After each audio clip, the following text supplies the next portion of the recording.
Mother Teresa. ఈమె అసలు పేరు అగ్నెస్ గోంజా బోదక్షియు. ఆమె 1910 ఆగస్టు 26న ప్రస్తుతం ఉత్తర మాసిడోనియాలోని స్కోప్జే నగరంలో జన్మించారు. చిన్నప్పటి నుంచే ఆమె సేవా దృక్పథంతో జీవించారు.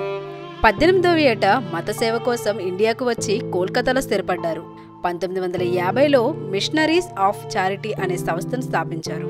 పేదలు, అనాథలు, రోగులు, బాధితులకు ఆమె జీవితాంతం అంకితమయ్యారు. ఆమె సేవలకు గుర్తింపుగా 1979లో నోబెల్ శాంతి బహుమతి అందుకున్నారు. ఆమెను సేవామూర్తిగా, కోల్కతా మాతగా ప్రపంచం గౌరవించింది.